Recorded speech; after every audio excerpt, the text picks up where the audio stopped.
ebrei e do la parola ad Alfredo Vigiano dell'Università degli Studi di Padova che ci riferirà su I Vivante, storie di famiglia da Corfù a Venezia.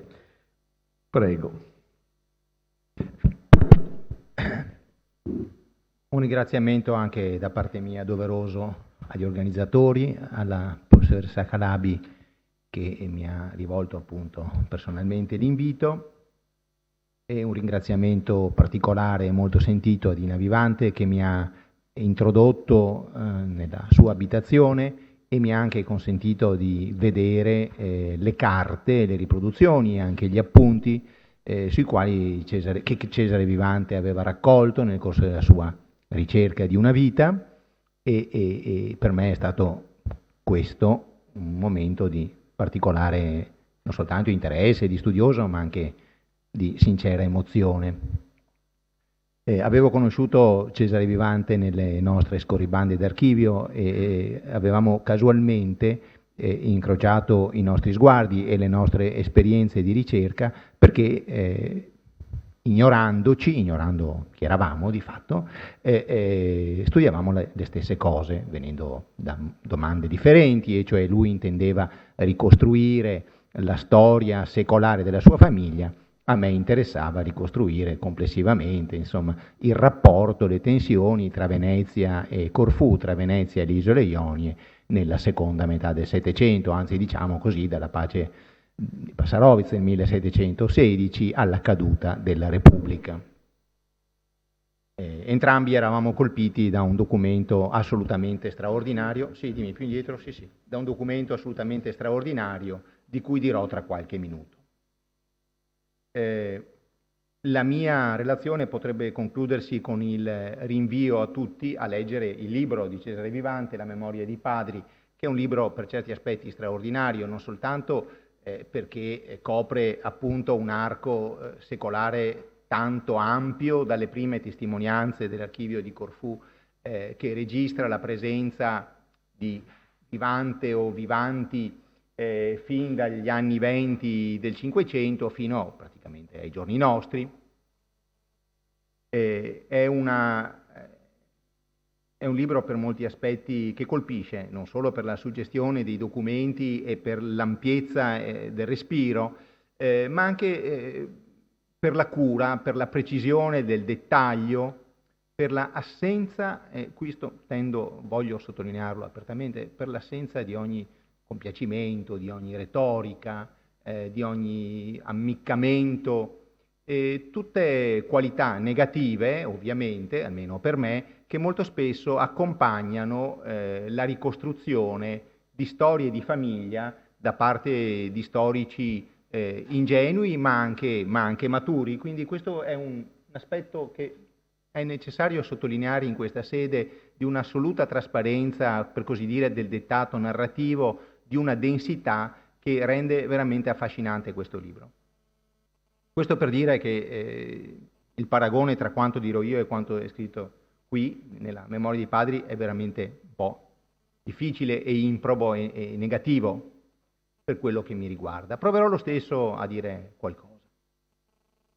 La storia è secolare, ripeto, dei Vivante, si occupa di una ampiezza anche spaziale, territoriale, che forse un po' si differenzia dalle storie che abbiamo sentito questo pomeriggio, e cioè di famiglie ormai solidamente insediate nel tessuto veneziano e che poi fanno questo che abbiamo sentito da Toni Lazzarini, cioè tornano fuori, bonificano, mettono a cultura, eccetera, eccetera. Seguendo anche qui un vecchio modello, potremmo dire eroico veneziano, i bonificatori del primo Cinquecento si rivolgevano alle terre basse del Padovano, eccetera, potremmo dire quasi con gli stessi caratteri. Sono gli aspetti di simbiosi, di somiglianza che poi torneranno anche in alcune cose che vi dirò. La ricerca è precisa e per chi è appassionato d'archivio e va a vedere tutte le fonti, appunto nota la completezza, potremmo dire non manca nulla, gli archivi delle grandi magistrature veneziane, del Consiglio dei Dieci, del Senato, degli Inquisitori di Stato, delle magistrature giudiziarie, l'avvocaria di comune, i provveditori di comune, gli inquisitori sopra le arti degli ebrei, massicciamente il materiale notarile che ci racconta esattamente il commercio, le vendite e l'acquisizione di beni, la vendita di beni, l'impiego di denaro, il console russo e poi tutta la documentazione post 1797, il governo francese, il governo austriaco, i tribunali civili, i tribunali penali. È difficile scrivere la storia di una famiglia perché per tanti motivi, e quella di Vivante per tanti altri motivi oltre quelli che solitamente accompagnano le difficoltà di scrivere storie di famiglie. Provo a dirne soltanto alcuni, poi magari altri ne recupererò nella stesura più dettagliata del testo.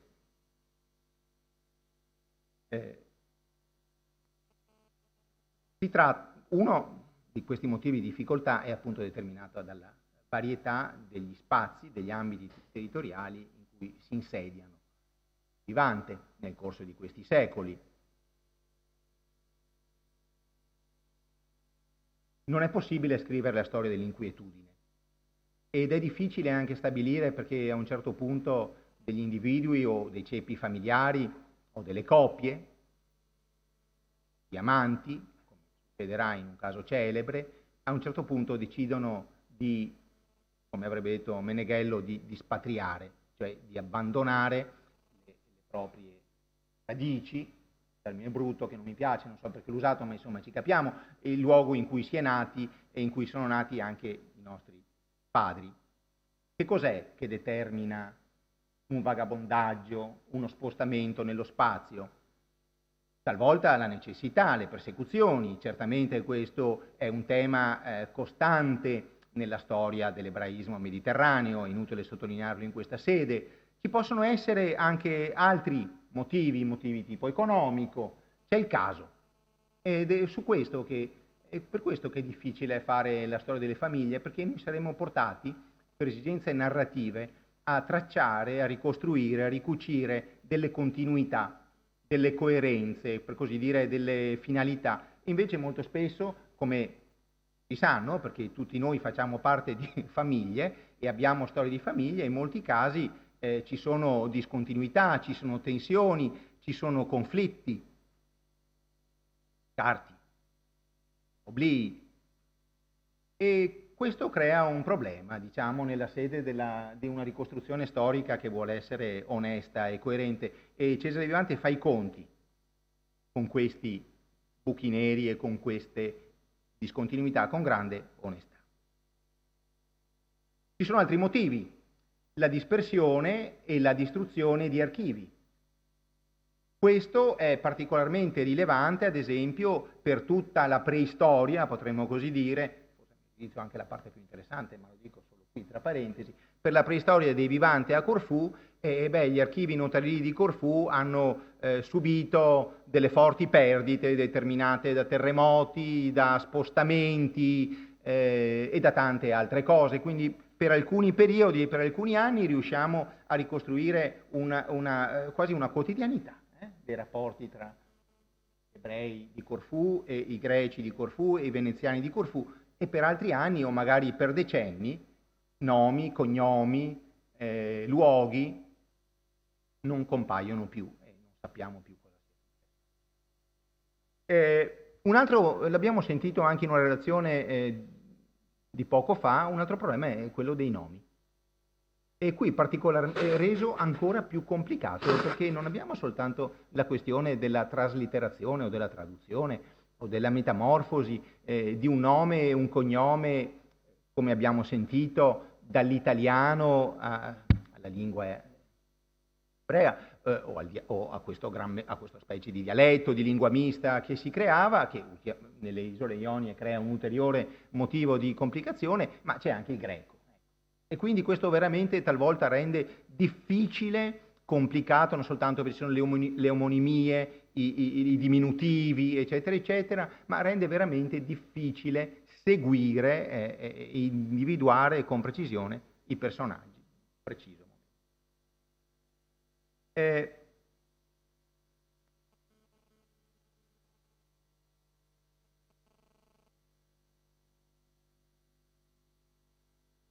Vorrei dire qualcosa brevemente sui due momenti che a me sembrano, e forse anche all'autore della Memoria di Padri, sembrano i più rilevanti forse per la costruzione, per così dire, e per la storia di questa famiglia. E questi due momenti sono rappresentati, sono piuttosto contigui, vicini da un punto di vista. Uno è il 1774, la data è questa, è la data di un famoso procedimento giudiziario in cui tutta la famiglia vivante assume una posizione di primissimo rilievo. Il secondo momento è dopo la caduta della Repubblica di Venezia, dopo il 1797, con l'insediamento della municipalità giacobina, democratica, con il breve periodo del governo austriaco e poi con il Regno d'Italia napoleonico. E all'interno del Regno d'Italia napoleonico, secondo me c'è una questione, una storia piuttosto interessante che ho trovato per caso nelle mie letture, e questo forse è l'unico momento di novità, una specie di nota a piedi pagina che dedico all'autore di questo libro e che mi sembra piuttosto significativa. Provo a dirvi queste cose, questi due momenti nei 20 minuti che ho ancora a disposizione. Tra Corfù e Venezia non ho voluto usare questi due luoghi, queste due città, entrambe a me molto care, come uno sfondo, uno scenario, una quinta che mi serve per ambientare delle storie più o meno suggestive. No, c'è un fortissimo intreccio, una fortissima relazione e una tensione tra i siti abitativi, verrebbe da dire i quartieri, le calli, le strade e gli uomini e le donne della famiglia vivante che hanno vissuto. Corfù. Venezia e Corfù hanno un'unica analogia. Sono due città che danno sul mare, più differenti poi su tutto il resto non potremmo immaginare.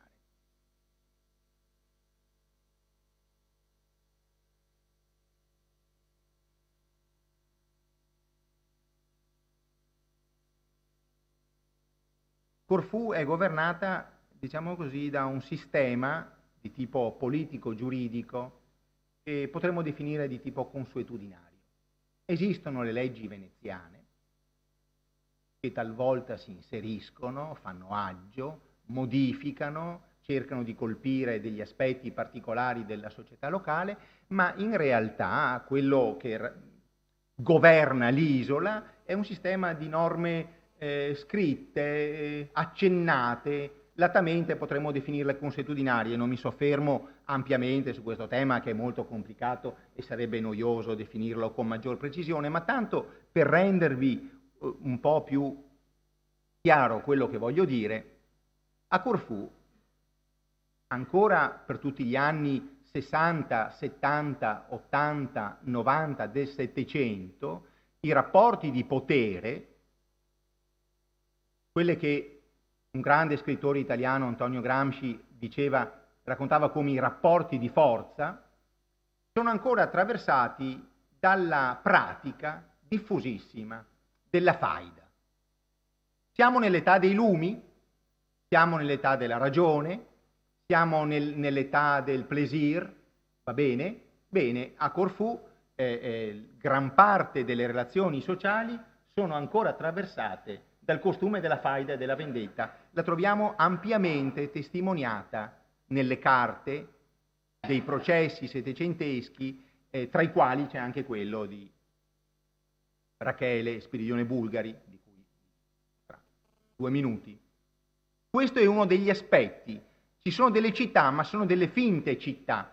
In realtà ci sono dei fortissimi ceppi nobiliari, a Corfù, a Zante e Cefalonia, che governano un amplissimo territorio attraverso un controllo delle piccole comunità, dei feudi che a loro appartengono e anche delle città. Ci sono dei consigli cittadini? Certo che ci sono dei consigli cittadini. Si chiamano consigli cittadini come quelli di Padova, di Brescia, di Mantova o delle città della Francia o della Spagna, ma in realtà sono delle finte istituzioni rappresentative.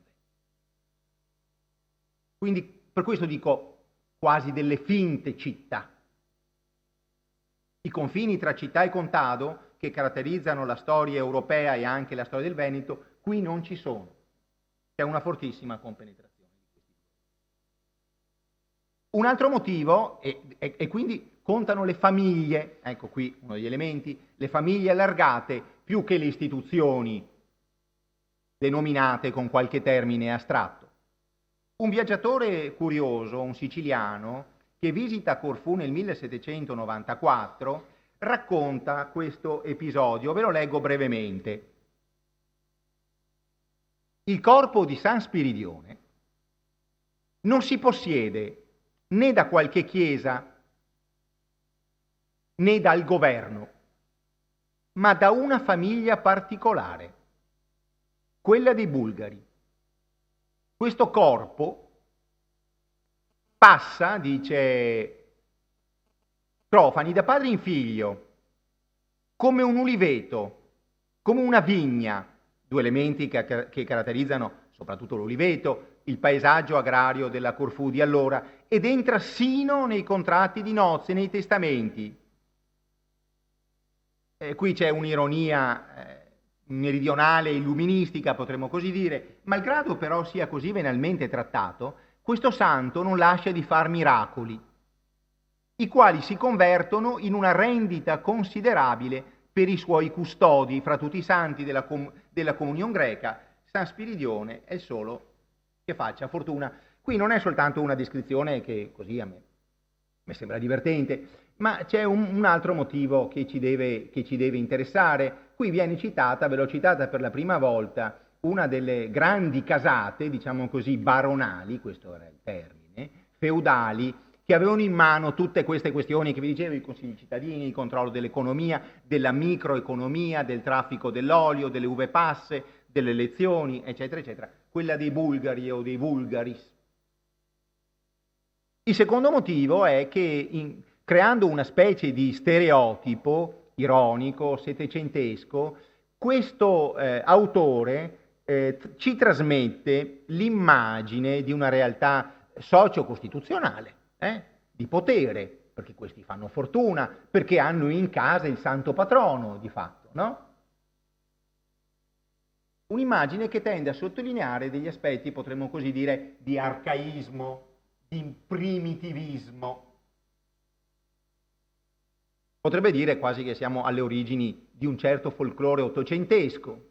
In realtà sappiamo che nonostante i processi criminali ci raccontino di fatti orribili e quasi inenarrabili, nonostante Scrofani ci faccia questo quadretto e molti altri che varrebbe la pena di ripercorrere, a Corfù in quegli anni, in quel clima concitato e violento in cui vedremo anche compiersi la vicenda dei bulgari e dei Vivante, in realtà circolavano molte cose. In un processo, guardate che è interessante mettere insieme delle cose che non penseremmo che mai potrebbero andare insieme. In un processo penale di queste cose brutte, insomma, ecco, ci siamo capiti, faide, violenze, omicidi, ratti, si viene a scoprire che nella camera e nello studiolo di uno dei protagonisti di questa vicenda così cruda, ecco, nera, figuravano dei libri assolutamente proibiti, dei libri non soltanto dei delitti e delle pene di Beccaria, ormai era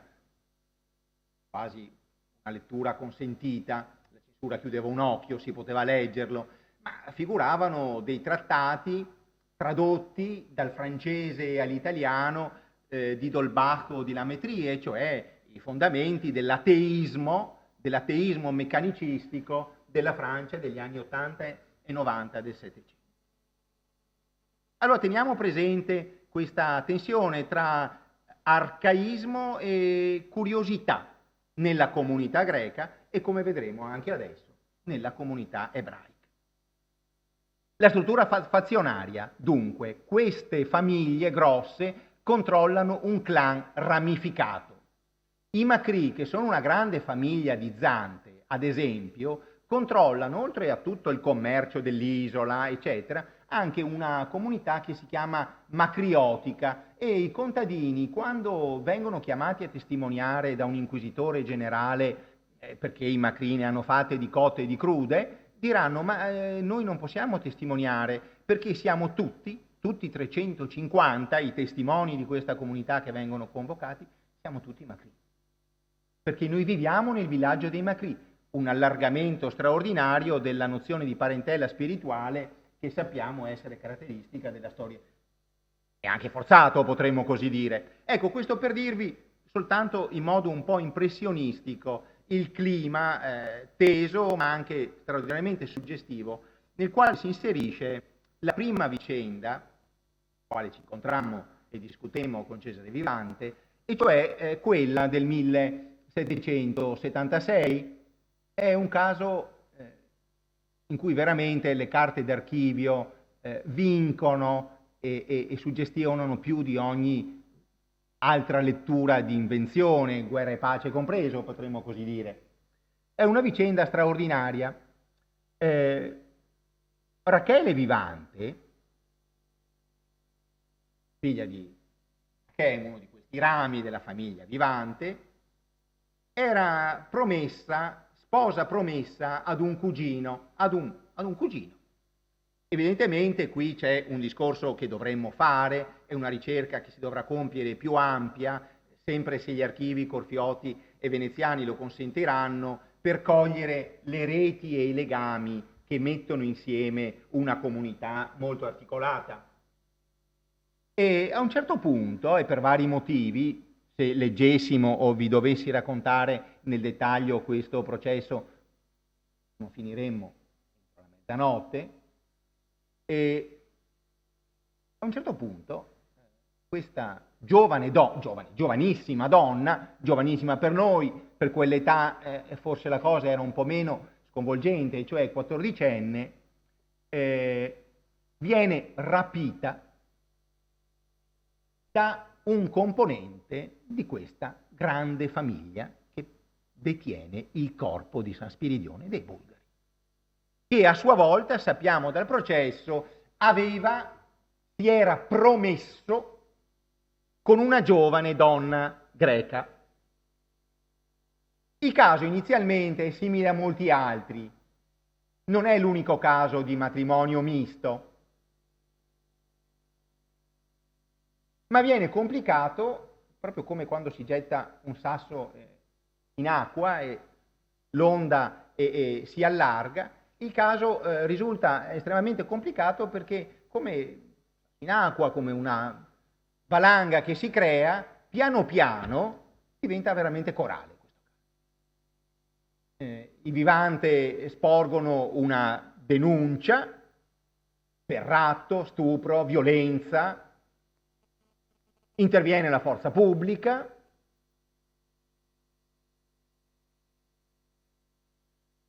questa Rachele Vivante e questo Spiridione Bulgari evidentemente tengono l'uno all'altro. Un'altra scena ci porta sopra la spianata di Corfù, non tanto nella chiesa di San Spiridione quanto in un'altra chiesa molto cara ai Corfioti. Una notte si compie il rito nuziale, la città è in rivolta. Due provveditori generali, uno si chiamava Antonio Venier, un altro Giacomo Nani, interverranno per cercare di sedare un tumulto che stava spaccando la comunità.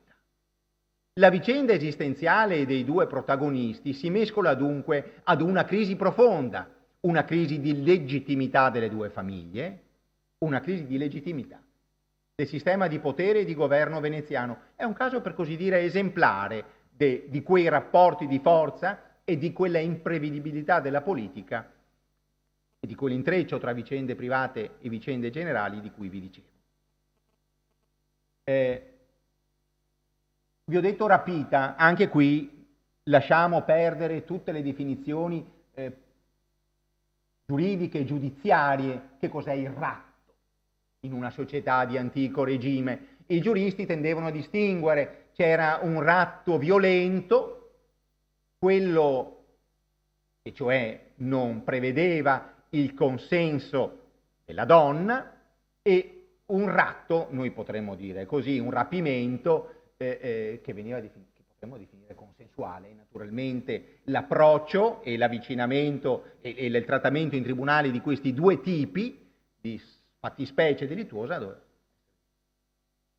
Ma poi c'era anche un'altra questione drammatica su cui interverranno altre dimensioni, quelle del vescovo latino di Corfù, quelle del protopapas, che era il vescovo di rito greco di Corfù, i consultori iure veneziani. Beh, prima del matrimonio, naturalmente, questa giovane donna si era convertita. E qui si apre un altro caso da un punto di vista, un altro piccolo particolare, da un punto di vista ermeneutico. Oggi alcuni studiosi e studiose studiano, ricercano e cercano di analizzare questa questione dei battesimi forzati. Sappiamo quanto drammatica, tenda soprattutto ottocentesca. Ecco. Le fonti processuali sono tanto intriganti, tanto suggestive, ma ci lasciano anche degli interrogativi irrisolti. Quanto questa conversione e poi questo matrimonio celebrato con il rito greco, e verrà chiesta tutta un'inchiesta su come si devono fare i matrimoni, se quello è valido o no. Ecco, quanto c'è stata un'adesione, una volontà, una partecipazione, un'inclinazione, come dicevano i teologi cattolici, al rito, e quanto no.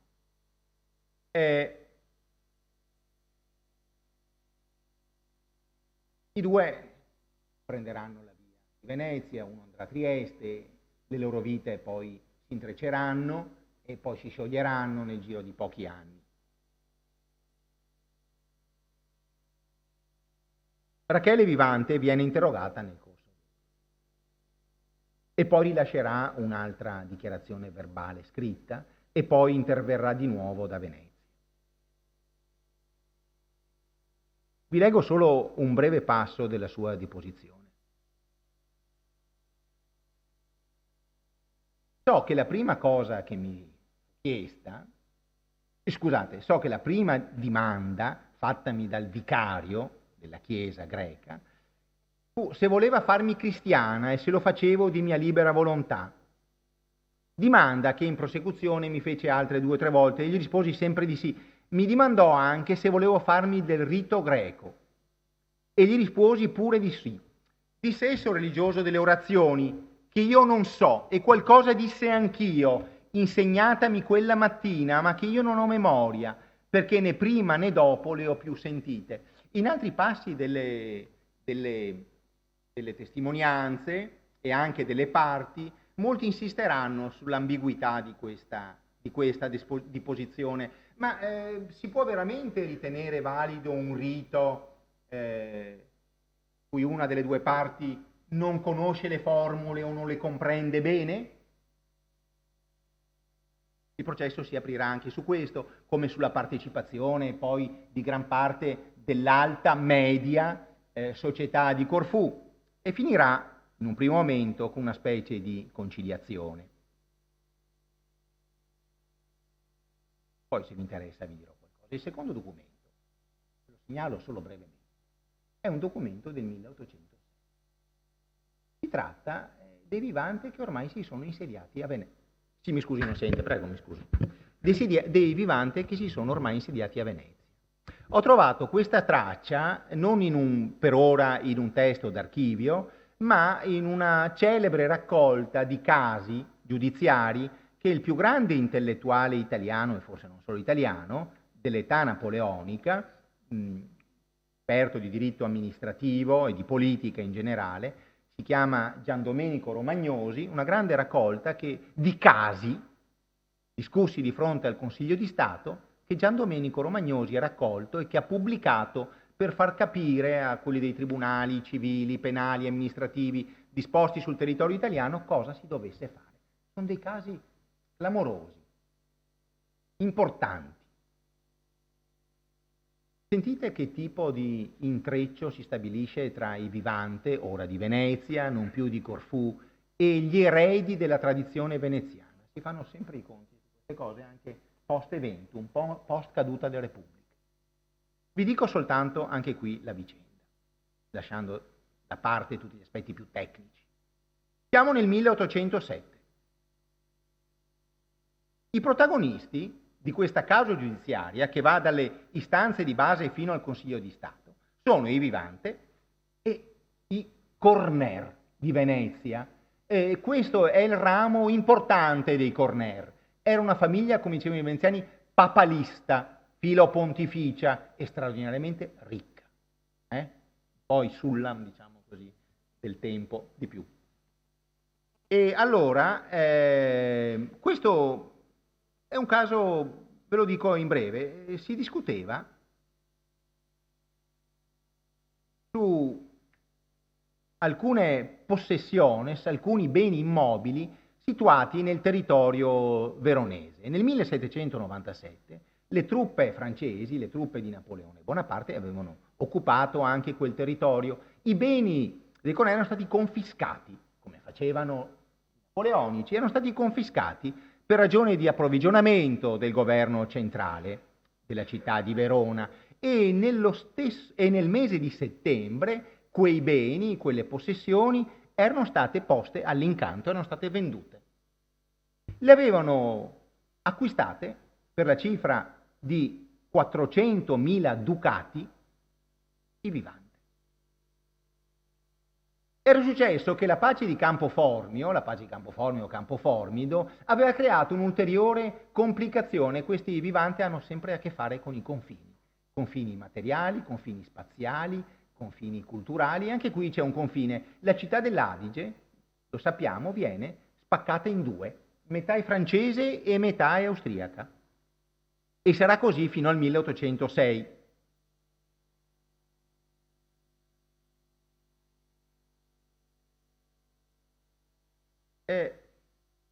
Niccolò Corner aveva si diceva, delle ragioni fidecommissarie.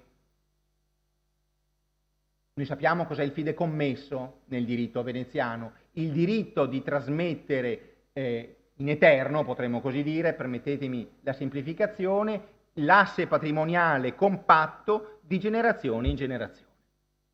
I Corner si lamentano di fronte al tribunale napoleonico dicendo: l'asse fidecommissario è stato toccato. Non poteva esserlo perché nel 1798 97 non erano state ancora varate le leggi napoleoniche che prevedevano l'abrogazione del fidecommesso. Una furbizia avvocatesca, ma i tribunali funzionano anche in base a questa ragione. I beni risalgono addirittura all'abate comandatario 1523 e sono stati dati in enfiteusi ai suoi eredi maschi, di generazione in generazione. I Vivante, gli avvocati di Vivante dicevano: ma che cavolo di discorso è questo? Adesso c'è ancora il codice, ma ci sono le leggi napoleoniche e queste hanno, per così dire, azzerato l'orologio della storia. Le terre sono state occupate, il diritto di sovranità veneziana sulla terraferma veneta è stato abolito e quindi l'atto di vendita delle terre in possesso è perfettamente legittimo.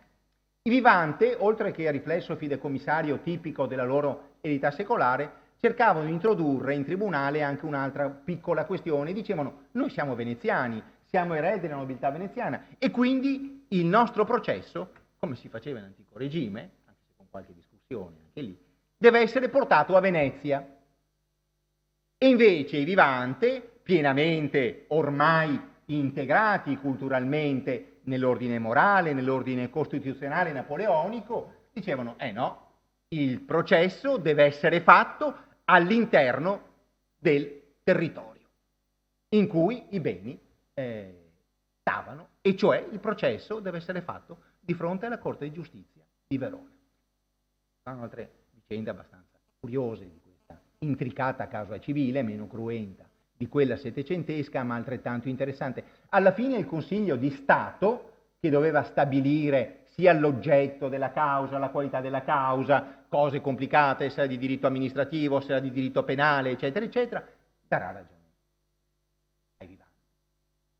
affermando, per così dire, attraverso la vocazione al tribunale amministrativo di questa causa, una sorta di interpretazione latamente politica. È molto significativo.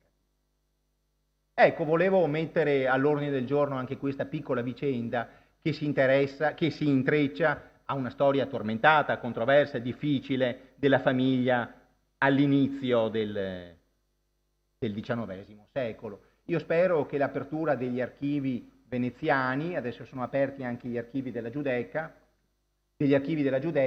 ci consentirà di trovare alcune delle carte dell'inizio di questa causa, quella che si svolse con la denuncia dei Cornera a Venezia, e potrebbe essere anche questo di arricchimento della vicenda della storia di famiglia in questa fase affascinante, per così dire, di svolta tra antico e nuovo regime.